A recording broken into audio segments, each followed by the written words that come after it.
Já convosco, Ele está no meio de nós. proclamação do Evangelho de Jesus Cristo, segundo João. Glória a vós, Senhor.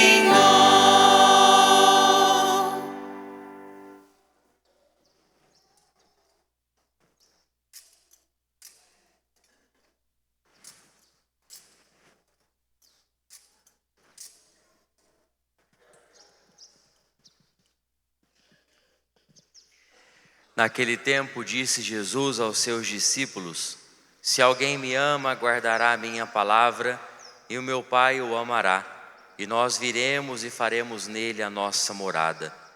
Quem não me ama, não guarda a minha palavra. E a palavra que escutais não é minha, mas é do Pai que me enviou. Isto é o que vos disse enquanto eu estava convosco. Mas o defensor, o Espírito Santo, que o Pai enviará em meu nome, vos ensinará tudo e vos recordará tudo o que eu vos tenho dito. Deixo-vos a minha paz vos dou, mas não a dou como o mundo. Não se perturbe nem se intimide o vosso coração. Ouvistes o que eu vos disse: vou, mas voltarei a vós. Se me amasseis, ficaríeis alegres, porque vou para o Pai, e o Pai é maior do que eu. Disse-vos isto agora, antes que aconteça, para que quando acontecer, vós acrediteis. Palavra da salvação. Glória a vós, Senhor.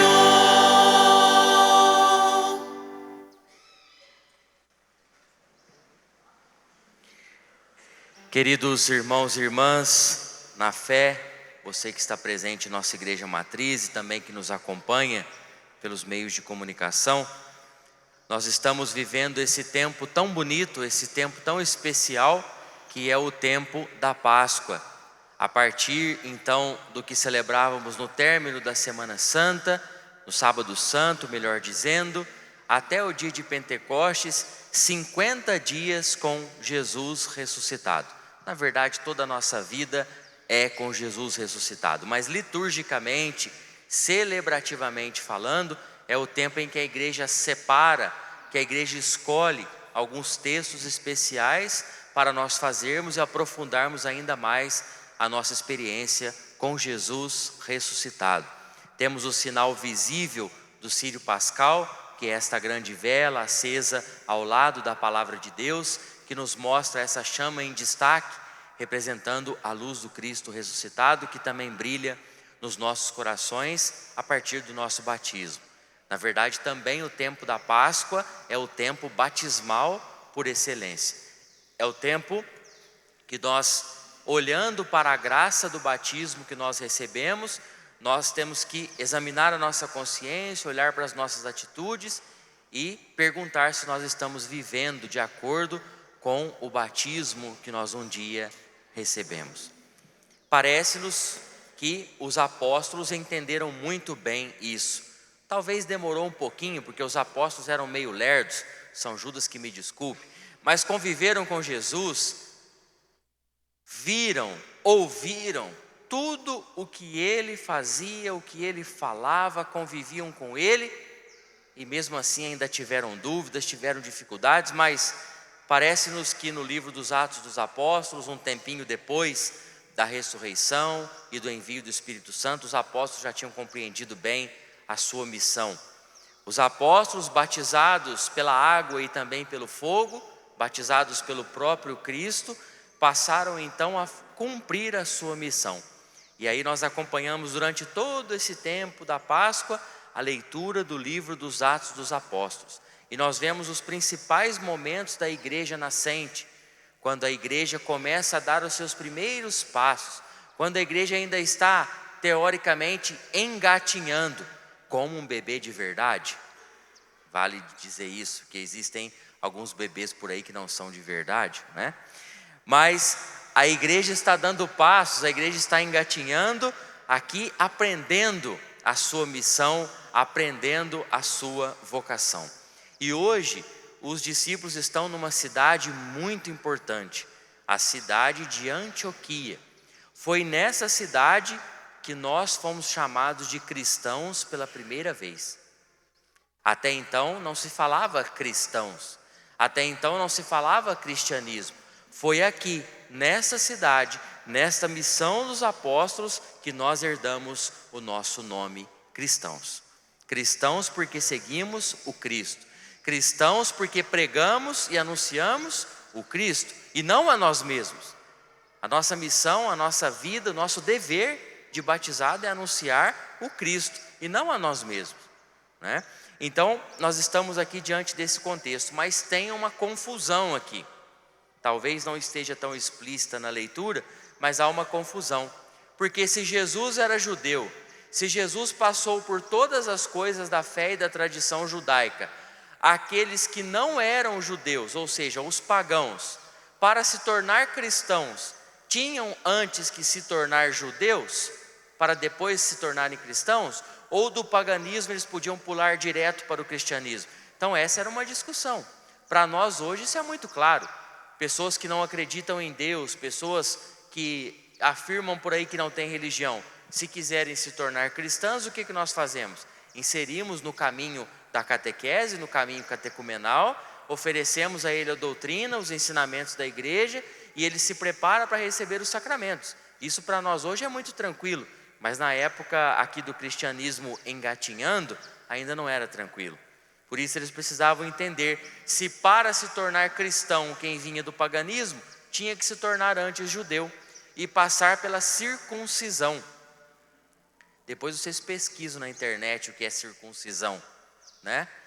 Mas já dou um adianto.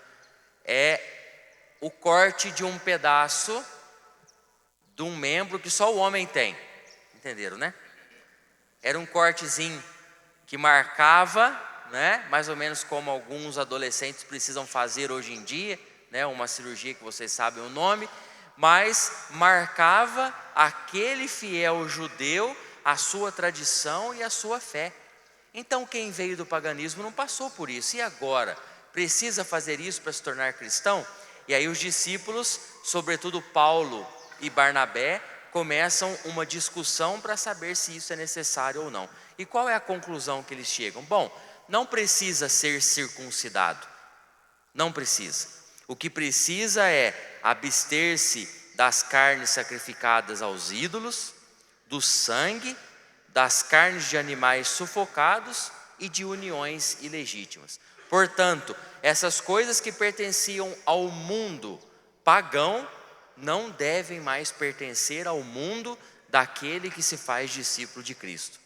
Então não precisa passar pela tal cirurgia, mas é só evitar essas coisas que fazem parte do paganismo. E por que eu faço questão de falar isso na Santa Missa?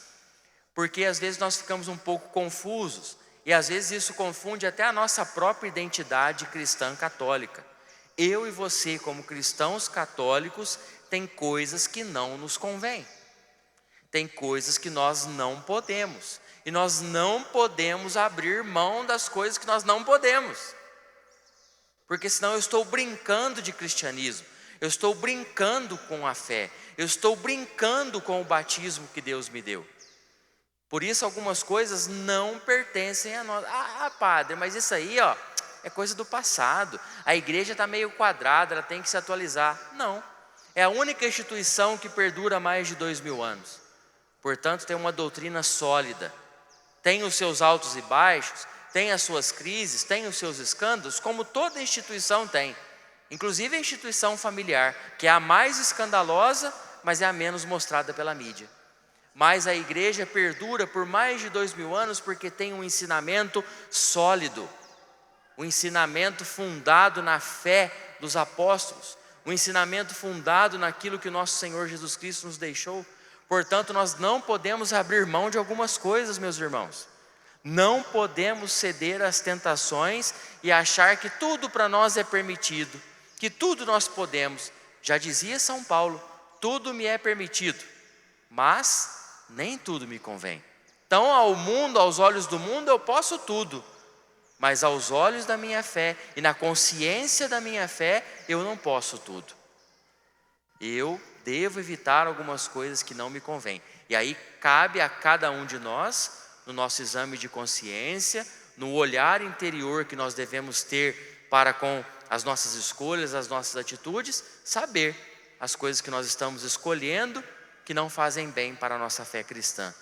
As coisas que nós estamos permitindo entrar na nossa família, as ideias que nós estamos permitindo entrar na cabeça das nossas crianças, que serão os adultos de amanhã, que serão os pais, as mães de amanhã, e que não convém, que não faz bem.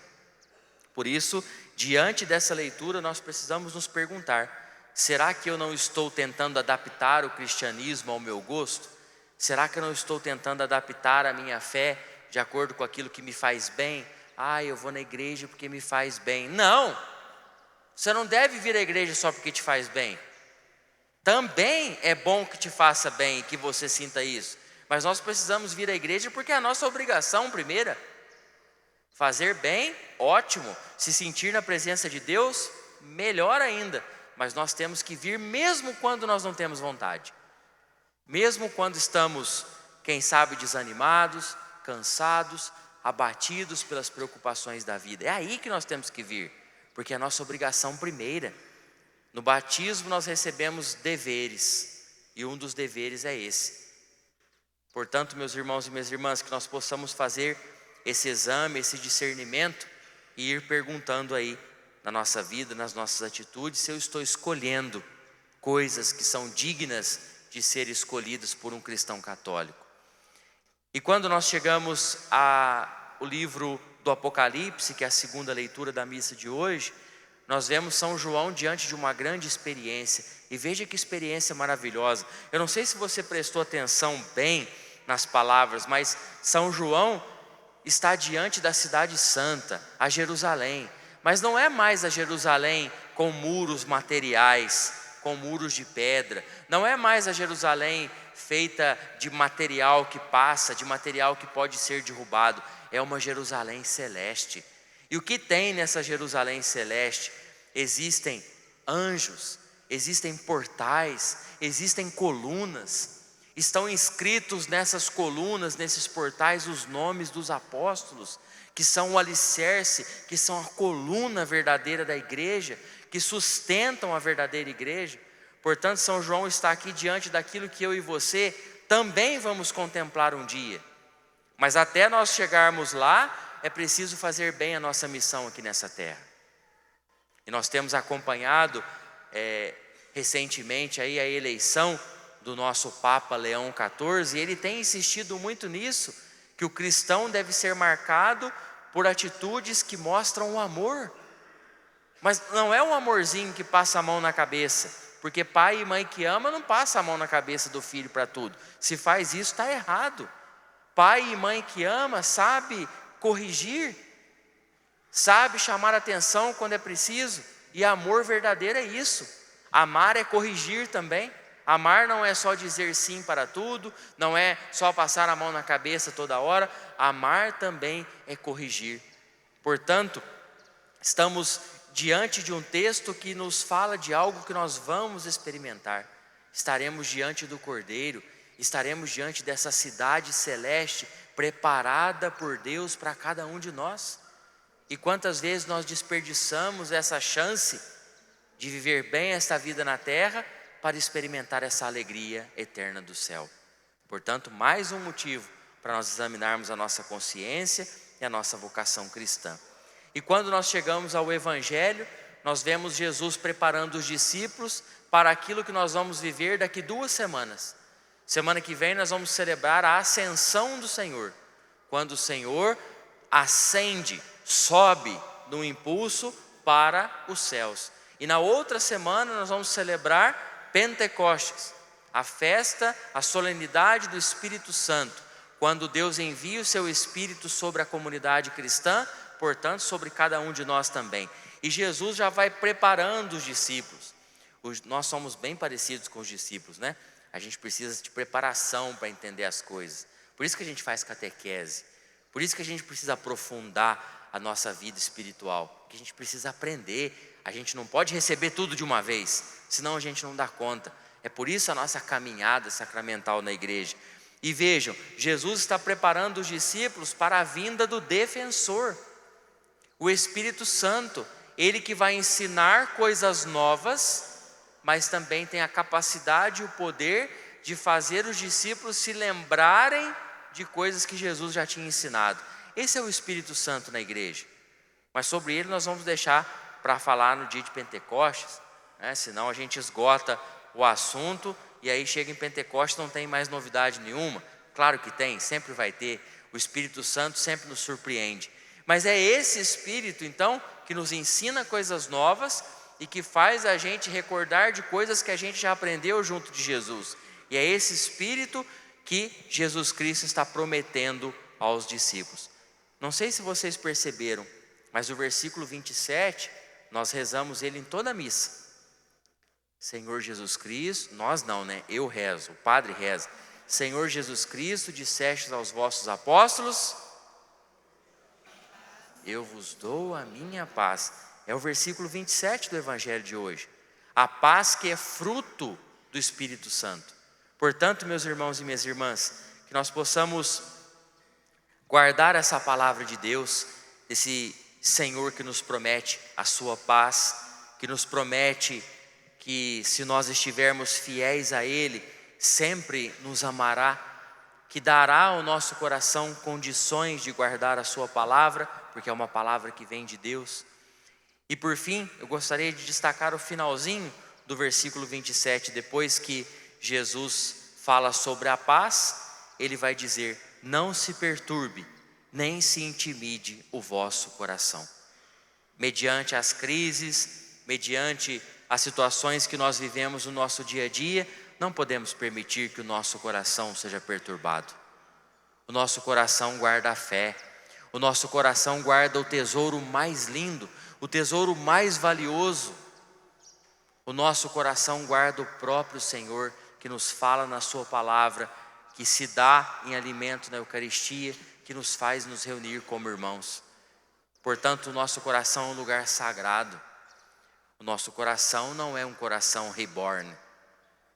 O nosso coração é vivo. O nosso coração é de verdade. O nosso coração é de verdade e é para a verdade. O nosso coração é a sede da nossa vida. E o próprio Senhor hoje nos diz que através do Espírito Santo, nós não podemos deixar que o nosso coração se perturbe, se intimide, se acanhe diante das dificuldades. Portanto, queria convidá-los agora a um momento de oração. Feche um pouquinho os teus olhos, eleve o seu pensamento a Deus e peça essa graça. A graça que nós ouvimos na primeira leitura, quando os discípulos assumiram a sua identidade cristã, assumiram a sua missão cristã e deixaram de lado tudo aquilo que não fazia parte do cristianismo. Abandonaram todas as coisas que os impediam de encontrar-se com Jesus, com Deus. Peça a graça de um dia nós contemplarmos a Jerusalém celeste, vivendo primeiro na Jerusalém terrestre, que é a nossa vida, a nossa história concreta, mas caminhando nesta terra com os olhos e o coração voltados para o alto, de onde viemos e para onde vamos. E por fim, peça a graça de que o seu coração não seja perturbado. Peça a graça de ter essa paz que vem do Espírito Santo, prometida pelo Senhor Jesus e dada como um dom, como um presente a cada um de nós.